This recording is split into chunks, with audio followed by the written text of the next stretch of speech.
If you're in the know with Hitman, then you know it's one of the best series out there. The Hitman series creates great moments. Each mission has a collection of scripted and freeform systems that create tense moments, present you intricate puzzles, and allow us as the player to create often hilarious and perilous situations. The general idea with Hitman levels is you play them over and over, so you get to know every minute detail, which allows you to set off a chain of events like dominoes culminating in the death of a target and you not getting caught. You could argue that Hitman 3 is just more Hitman.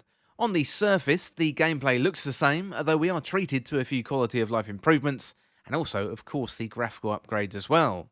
Hitman 3 continues to produce excellent mission designs, which is no easy task considering the high bar of the previous levels. Much of the stealth, the way you interact with the world and enemy AI remains the same, and Hitman 3 manages to elevate the experience and demonstrate why it feels so good when all the systems click into place. Your objective in each of the locations or the missions is to find a way to eliminate your target and then escape without getting caught. This can be done in a variety of ways, knocking enemies out, hiding their bodies and stealing their clothes. The latter point can be important because where you go in the levels depends on what you're wearing. So if you can get yourself some new clothes that allow you to go into and potentially escape through, for example a restricted area, then all the better. Some enemies are smarter than others and will see through your tricks or your disguises, so those enemies are best avoided. Agent 47 has an ability called Instinct, which allows us to see through walls and also see people and interactive objects. Well, as well as eliminate your targets, first of all, you've got to gather information that's going to help you get close to your target. So you can do it the old-fashioned way, for example, with a gun, or you can strangle somebody, but a gun is going to make noise, and drawing attention to yourself is not a good idea as a hitman.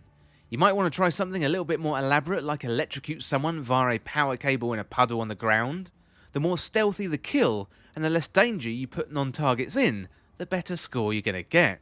Each level is full of challenges, and you're going to be encouraged to remove your targets through an ever-increasing creative number of ways.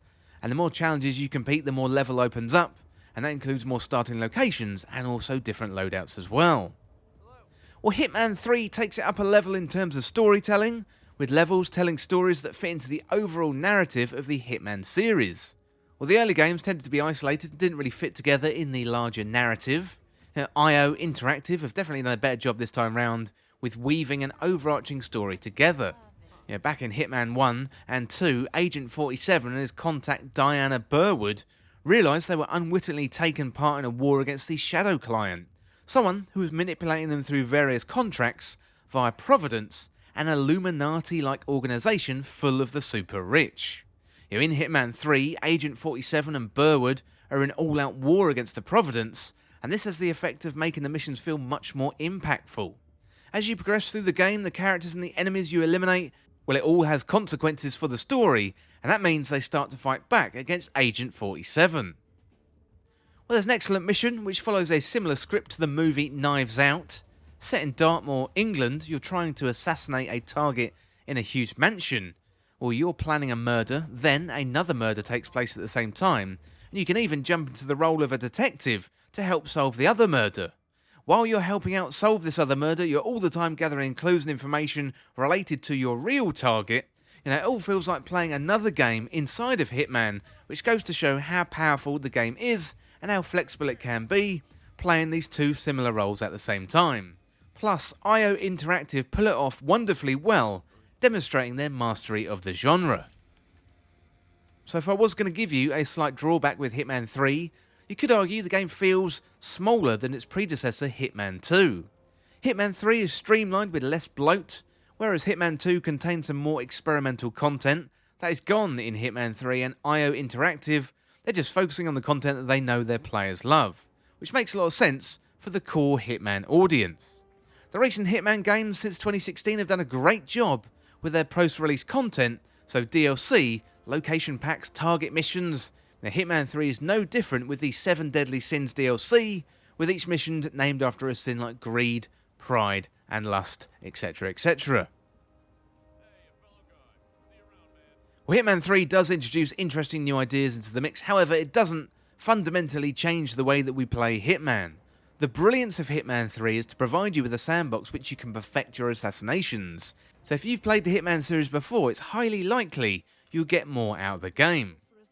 Well, on that note, IO Interactive did announce they're going to merge all of the Hitman experiences all together in one game called Hitman: The World of Assassination.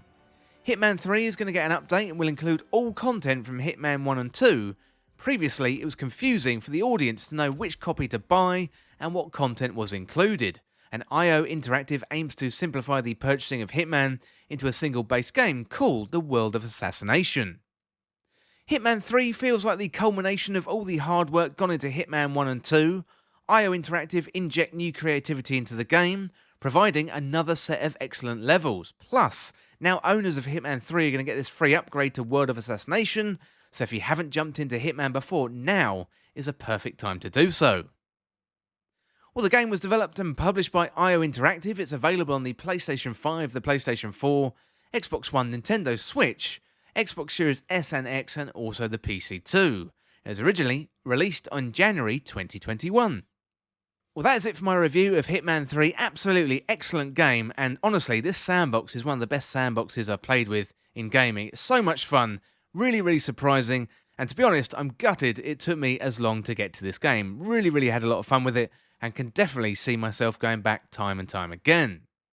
Thank you so much for watching or listening. Hit that subscribe button down below and subscribe to This Week in Video Games.